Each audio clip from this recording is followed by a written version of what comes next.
Hello students, welcome to the lecture 24 of your subject operating system, and this is lecture 13 of your unit 2, and this is the last lecture of your unit 2, and myself Professor Dipali Jain. So let's see the outline of your today's session. Topic 7 we will covered in this lecture system calls. तो system calls आप मुझसे already study कर चुके हो कि अगर दो तरह के मोड होते हैं, एक यूज़र मोड होता है आपका और एक कर्नल मोड होता है. तो आपको जब यूज़र मोड से अपने किसी टास्क के लिए, स्पेशल वर्क के लिए कर्नल मोड के अंदर जाना होता है तो हम यूज़ करते हैं किसका, सिस्टम कॉल्स का, राइट. तो यहाँ पे आपको शॉर्ट नोट के टॉपिक्स जो हैं आपके सिलेबस में प्रिंटेड है. सो let's see the syllabus outline. तो आपको पता चल जाएगा कि ये जो टॉपिक है वो किसके रेस्पेक्ट में है और कितनी बार आस्क होता है. तो यहाँ पर आपको दिख रहा होगा ऐसा आपकी शेड्यूलिंग की एल्गोरिथम कंप्लीट हो गई. थ्रेड शेड्यूलिंग और रियल टाइम ऑपरेटिंग सिस्टम आप ऑलरेडी पढ़ चुके हो मुझसे. तो लास्ट जो आपका टॉपिक रिमेनिंग है that is system calls like PS, fork, join, EXEC, family, right, और वेट, राइट. तो यहाँ पर ये आपके शॉर्ट नोट के अंदर क्वेश्चन आता है. स्पेशली इसके अंदर फॉक जो है वो बहुत इंपॉर्टेंट टॉपिक है, शॉर्ट नोट के अंदर ही है, लेकिन न्यूमेरिकल क्वेश्चंस जो है वो आपके शॉर्ट क्वेश्चंस गेट के एग्ज़ाम के अंदर आस्क होते हैं. So let's see fork system call, right. तो फॉक यहाँ पर एक फंक्शन है जो किसके लिए यूज़ होता है, सिस्टम कॉल के लिए होता है. The combination of all these system calls functions. तो ये जितने भी आपको फंक्शंस दिख रहे हैं, PS, fork, join, EXEC, family और वेट, कितने हो गए टोटल, 1, 2, 3, 4 एंड 5, राइट. तो यहाँ पे 5 आपको सिस्टम कॉल्स के फंक्शंस दिए हुए हैं. These are used for the process creations. तो प्रोसेस को बनाने में, उसको एग्जीक्यूट करने में, एज वेल एज उसको मॉडिफाई करने के लिए हम इनका यूज़ करते हैं. तो first one is fork. Fork system call is used for creating a child process, right. Process से हम क्या बनाते हैं, एक पेरेंट प्रोसेस होता है, उससे हम बनाते हैं चाइल्ड प्रोसेस. तो जो रिप्लिका होती है एग्जैक्टली उस पेरेंट प्रोसेस की तरह ही होता है. तो वो टास्क जो है परफॉर्म करता है fork system call function. Process creation happens through the use of fork system call which creates a new process. उसको हम चाइल्ड प्रोसेस भी बोलते हैं. By duplicating an existing one parent process. Actually ये टॉपिक जो fork system call है ये क्यों बनाया था, तो ये यूज़ होता है to create a child process. Let's see there is a process, जैसे फॉर एग्जांपल हम यहाँ पे आपको दिख रहा होगा कि यहाँ पर C का प्रोग्राम है. मेन के अंदर एक प्रिंटफ की लाइन है और यहाँ पर एक बार कौन सा फंक्शन और लिखा है, फॉक फंक्शन यहाँ पर यूज़ किया है, राइट. तो अगर मैं यहाँ पर फॉक नहीं लिखूँगी तो क्या प्रिंट हो जाएगा, hello world, right. Hello world आपका प्रिंट हो जाएगा. तो मेन प्रोग्राम जो है, तो यहाँ पर हम मेन प्रोग्राम को कंसीडर करेंगे पेरेंट प्रोग्राम, राइट. लेकिन उस पेरेंट प्रोग्राम में अगर कहीं पर भी फॉक लिखा है, जैसे मैंने यहाँ पर लिखा है, तो अगर मैं लिख दूंगी तो वो पेरेंट का एक चाइल्ड जो है वो क्रिएट हो जाएगा. चाइल्ड प्रोसेस इसलिए हम बनाते हैं, इसके पीछे का रीज़न ये है कि अगर पेरेंट प्रोसेस अगर कहीं बिजी है, राइट, तो चाइल्ड प्रोसेस उसकी जगह पे काम आएगा, वो उसका टास्क परफॉर्म करके देगा. Because child process parent process का एकदम क्लोन होता है, उसका कॉपी होता है, जस्ट डुप्लीकेट, राइट. जिसकी खुद की अपनी एक आईडी होगी, मीन्स पेरेंट की भी खुद की आईडी होती है और as well as child process की भी खुद की एक आईडी होती है. तो वो चाइल्ड क्या करेगा, पेरेंट प्रोसेस का काम हमको उसकी रिप्लेसमेंट में करके देगा, इनकेस आपका चाइल्ड प्रोसेस कहीं पर बिजी होता है. तो यहाँ पर अगर मैं फॉक नहीं लिखती तो एक हेलो वर्ल्ड प्रिंट होता, राइट. यहाँ पर क्या हो रहा है कि फॉक लिखने से हेलो वर्ल्ड 2 बार प्रिंट हो रहा है. तो ये आपका पेरेंट प्रोग्राम यानी पेरेंट हो गया, और फॉक उससे क्या बना रहा है, उसका सेम चाइल्ड यानी कि हेलो वर्ल्ड उसकी रिप्लिका हो गई. तो एक जगह पे एक हेलो वर्ल्ड काम करेगा तो दूसरी जगह पे दूसरा हेलो वर्ल्ड जो है वो टास्क को परफॉर्म करके दे देगा. तो फॉक सिस्टम कॉल को जैसे ही हम कॉल करते हैं तो वो रिटर्न करेगा, 3 टाइप की वैल्यूज़ को वो रिटर्न करता है. तो let's see the previous slide.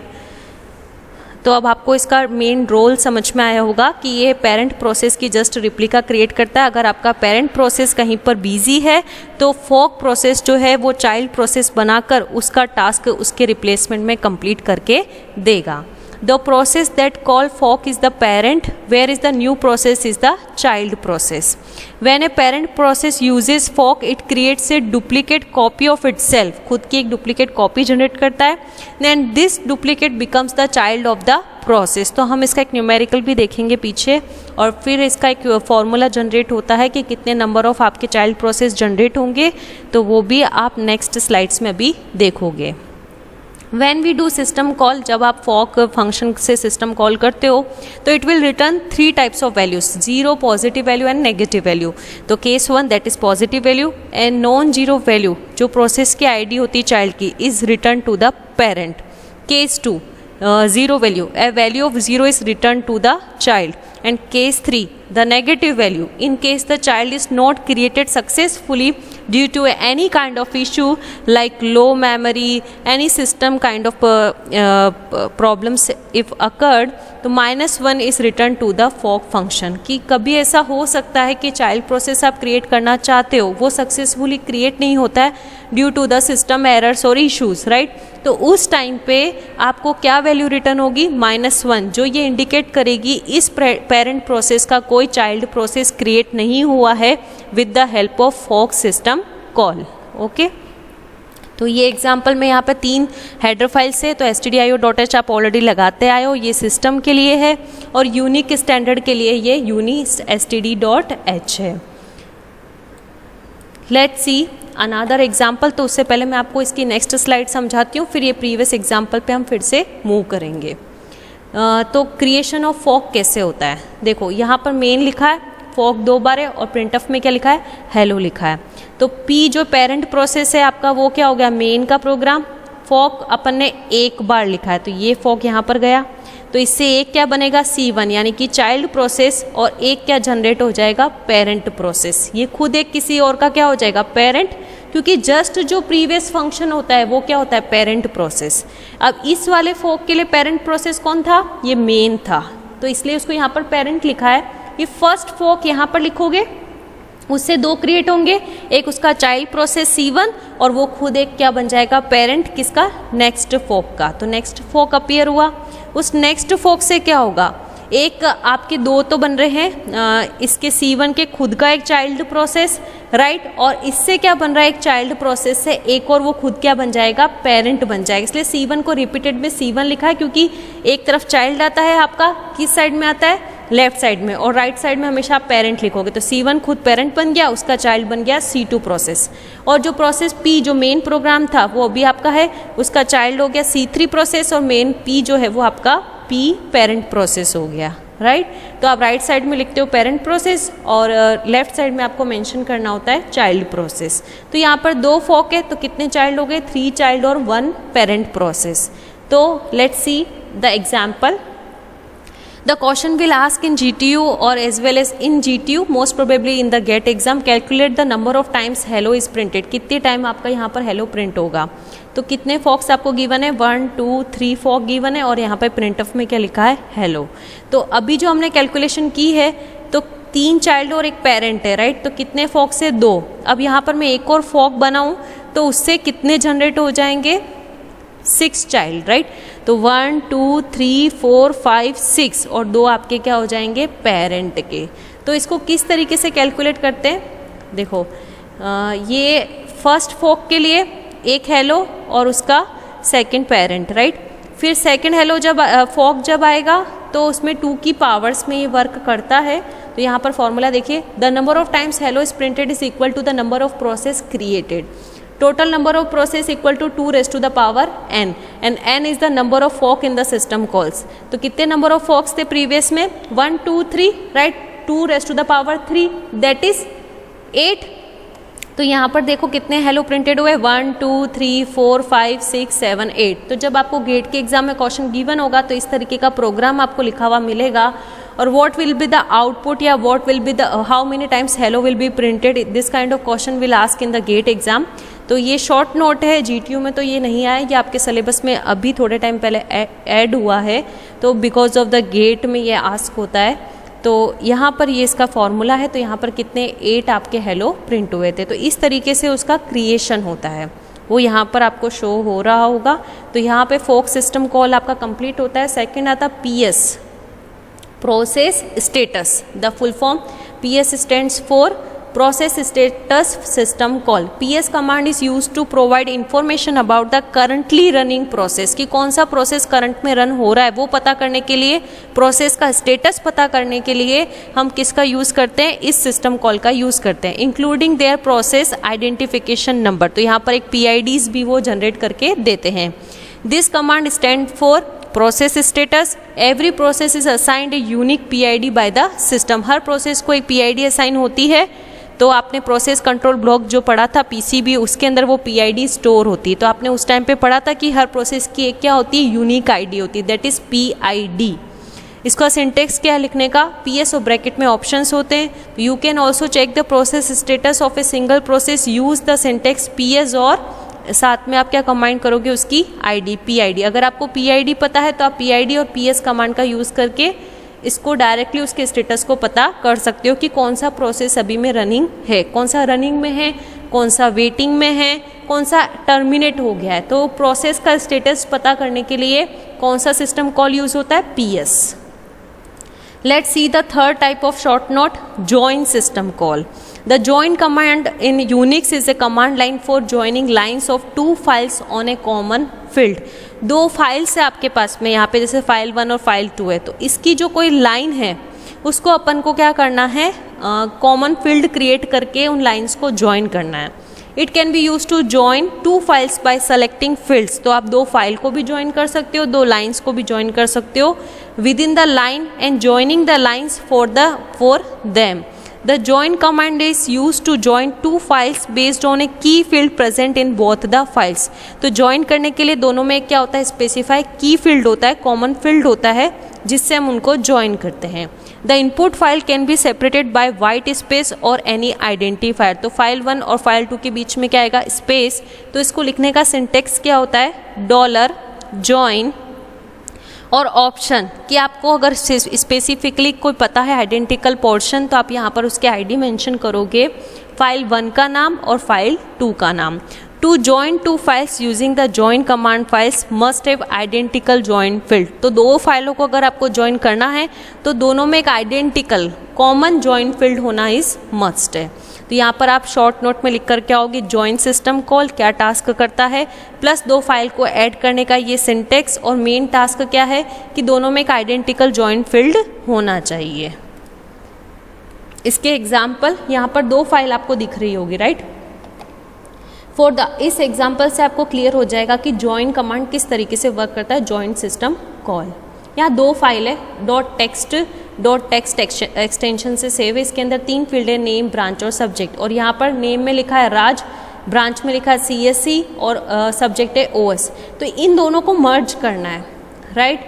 तो फाइल 1 है और फाइल 2 है, तो किस तरीके से ज्वाइन करोगे, ये सिंटेक्स लिखोगे, $join फाइल 1 फाइल 2 .text, क्योंकि दोनों फाइल का जो एक्सटेंशन है वो यहाँ पर क्या हो जाएगा, जो सेम आइडेंटिकल फील्ड हो जाएगा। अगर यहाँ पे .text की जगह और कोई एक्सटेंशन होता, ये दोनों फाइल इस तरीके से ज्वाइन नहीं हो पाती। तो इसका आंसर क्या आएगा, जब हम इस कमांड को सॉल्व करके रन करेंगे तो नेम, राज, ब्रांच, CSC और सब्जेक्ट OS, इस तरीके से ये फील्ड क्या हो जाएंगे, कंप्लीट हो जाएंगे। तो आपको इस तरीके से ज्वाइन सिस्टम कॉल समझ में आया होगा। Let's see the EXE family of system call. तो in most cases we may want to execute a different program in child processes than the parent. तो आप बहुत बार ऐसा आपको होता है कि हम डिफरेंट वे में प्रोग्राम को रन करते हैं। तो जो EXE जो आपकी फैमिली है वो फंक्शन कॉल्स क्रिएट करते हैं new address space and loads a new program into two it. ये जो फंक्शंस होते हैं वो रिप्लेस करते हैं करंट रनिंग प्रोग्राम को, जो एग्जीक्यूटेबल है उसको न्यू एग्जीक्यूटेबल प्रोग्राम के अंदर। This is very useful when we want the child process to run a different program than the parent. When a process call one of the EXE function, जब एक process call करता है, इसकी family में से बहुत सारे फंक्शंस होते हैं, उसमें से किसी एक फंक्शन को, that process is completely replaced by the new program and the new program starts execution at its main function. The process ID does not match across an exe family, because a new process is not created, we are just replacing a process with another process in exe family. The new program is loaded into the same process space. The current process is just turned into a new process, hence the process ID PID is not changed, and this is because we are not creating a new process, we are just replacing a process with the another process in exe. तो just इसको replace करने के लिए जो आपने Fock का concept पढ़ा था वो कॉन्सेप्ट को छोड़ करके किसी नए वे में नया एड्रेस स्पेस क्रिएट करने के लिए हम किस तरह के सिस्टम कॉल्स का यूज़ करते हैं, exe फैमिली का, right. Now the fifth short note topic of unit 2 is wait system call. Wait, a process may wait on another process to complete its execution. इसमें हम वेट कर सकते हैं. किस तरीके से वेट करते हैं, पेरेंट्स जो है वो वेट करता है चाइल्ड प्रोसेस के किसी अनदर टास्क को परफॉर्म करके कंप्लीट करने का. The parent process may issue a wait system call which suspends the execution of the parent process while the child execute. क्योंकि क्या होता है कि चाइल्ड प्रोसेस पेरेंट प्रोसेस कहीं अगर बिजी होता है तो उसका टास्क चाइल्ड प्रोसेस कंप्लीट करके देता है, लेकिन उसके उस टाइम पे कितनी बार वर्क करने से पेरेंट प्रोसेस कुछ टाइम के लिए क्या हो जाता है, सस्पेंड हो जाता है, वो अपना एग्जीक्यूशन उसको रोकना पड़ता है. When the child process terminates, it returns an exit status कि मैं अपना टास्क कंप्लीट कर चुका हूँ to the operating system, which is then returned to the waiting parent process. तो जो अपना सस्पेंड हुआ पेरेंट प्रोसेस था उसको ऑपरेटिंग सिस्टम स्टेटस देता है कि आपका चाइल्ड प्रोसेस जो क्लोन की तरह डुप्लीकेट की तरह आपकी जगह पे काम कर रहा था वो टर्मिनेट हो चुका है. The parent process then resumes execution, तब आपका सस्पेंड हुआ पेरेंट प्रोसेस जो है अपना एग्जीक्यूशन रिज्यूम करता है, वहाँ से स्टार्ट करता है फिर से. When the child terminates the kernel notifies this is the waiting parent using signal. तो सिग्नल का शॉर्ट लिखा है SIG चाइल्ड, तो सिग्नल चाइल्ड का ये जो नोटिफिकेशन है वो जाता है and allowing it to retrieve the child process exit status. तो इस तरीके से सिग्नल जो है वो मिलता है कर्नल मोड को as well as kernel mode के थ्रू मिलता है ऑपरेटिंग सिस्टम को. तो ये इशू जनरली आ रहा था कि जब पेरेंट प्रोसेस बिजी है और चाइल्ड प्रोसेस टास्क करके दे रहा है तो चाइल्ड प्रोसेस क्या करता था कि उस टाइम पे वर्क करने से, क्योंकि वो डुप्लीकेट होता है पेरेंट प्रोसेस का एज इट इज़, तो वो उसके पेरेंट प्रोसेस के एग्जीक्यूशन को सस्पेंड कर रहा था, कुछ टाइम के लिए उसको टर्मिनेट होना पड़ रहा था. तो इस टाइम पे इस ड्यूरेशन पे इस तरह का सिस्टम कॉल आया था, वो था वेट सिस्टम कॉल, क्योंकि पेरेंट प्रोसेस को ये नहीं पता चल रहा था कि मुझे कितनी देर के लिए सस्पेंड रहना पड़ेगा, राइट. तो ये सिग्नल जो था वो किसके थ्रू मिल रहा था, ये सिग्नल चाइल्ड के इस तरीके से कर्नल मोड को मिल रहा था, कर्नल मोड के थ्रू ऑपरेटिंग सिस्टम को मिल रहा था.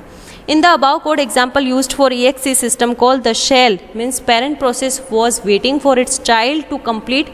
Once the child terminates, it can return the output and exit code of the command to the user. Why does parent waits for a child process? क्यों उसको wait करना पड़ रहा था, इसके पीछे का रीज़न भी यहाँ पर मेंशन किया है शॉर्ट नोट में. The parent can assign a task to its child and wait till it completes to its task. तो कितनी बार पेरेंट प्रोसेस जो है वो चाइल्ड प्रोसेस को कोई टास्क असाइन कर देते थे अपना कि आप ये टास्क कंप्लीट करके दो, तब तक वो क्या करते थे, टर्मिनेट रहते थे. Then it can carry some other work, तो वो कोई और वर्क कंटिन्यू करते थे. Once the child terminates all the resources associated with the child are freed और except for the process control block. तो वो सारे के सारे रिसोर्सेज जो चाइल्ड प्रोसेस यूज़ कर रहे थे in the absence of parent process, वो सारे के सारे उसके एक एग्जिट का सिग्नल देने से ही क्या हो जाते थे, फ्री हो जाते थे. तो इस तरीके से वेट सिस्टम कॉल जो है वर्क करता है और हेल्प करता है पेरेंट प्रोसेस को और चाइल्ड प्रोसेस को उनका टास्क परफॉर्म करने में.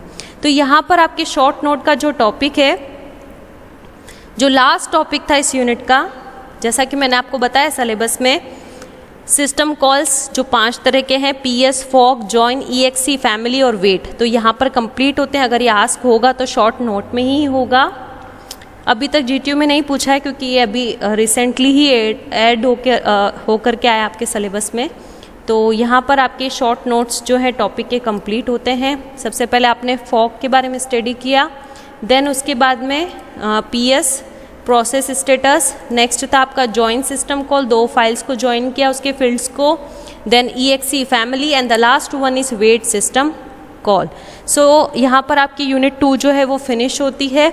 आई will start unit 3 in the next lectures. Till then you learn both the units which are I completed in the previous lectures, unit 1 and unit 2, and in the next session I will start the unit 3. Okay, so thank you students.